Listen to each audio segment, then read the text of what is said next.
Joined now by Democratic Senator Chris Coons of Delaware, who is the vice chair of the Senate Ethics Committee. Senator Coons, welcome back to the show, sir. Thank you, Chuck. Good to be with you. And as you were getting wired up and I was getting wired up, I believe your party leader, Chuck Schumer, he now has added his voice to the calls for Senator Franken's resignation. Obviously, if it comes from the leader, smells to me like it's a fait accompli. Is that the way you read this? Well, Chuck, as you mentioned in my introduction, I'm the vice chair of the Senate Ethics Committee, and one of the hard and fast rules of serving on that committee is that we don't comment on any matter that is in front of the committee or that may soon come in front of the committee. So I'm going to carefully avoid commenting on this particular matter. Fair enough, but let me ask you this. On the rules of the Ethics Committee, if Senator Franken resigns, your inquiry stops immediately? We only have jurisdiction over currently serving senators. In fact, historically, on a number of occasions, senators who were the subject of Ethics Committee investigations and who were about to face some action resigned rather than face that action, because that does end our jurisdiction. It ends the inquiry. Do you believe that the picture of sort of Democrats wringing their hands about men behaving badly in their ranks while lecturing Republicans on Roy Moore was a bad look? Well, Chuck, I think our country is at the edge of a long overdue reckoning about sexual misconduct, particularly by men in positions of power in a wide range of industries and professions. And I frankly think it's good that we are getting to a place where there are lots of folks in positions of power who have misused that power, who are alleged to have abused women or who have now been confirmed to have abused women. And whether this is in entertainment or news, in politics or in business, I welcome this development. You know, I've heard a lot of some folks who want to defend, whether it's Roy Moore, maybe they want to defend Franken, maybe they want to defend Conyers. I hear the phrase, hey, they deserve due process. And let me ask you this.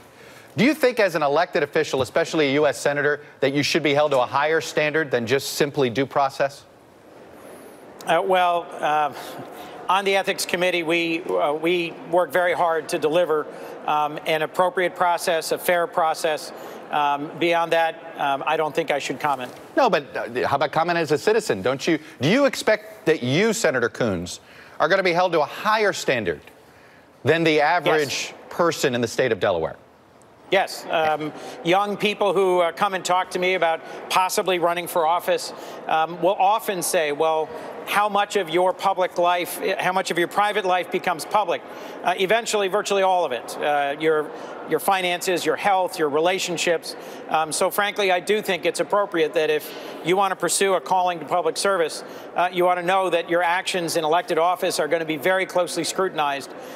We here in the Senate are handed a great deal of responsibility and power to make decisions about taxes, about health care, about foreign relations, and about how we treat each other here in the United States. And folks who are elected to serve the public need to be serving the public in an appropriate and respectful way. You know, over the last few months, I've learned a lot about incidents involving loved ones of mine.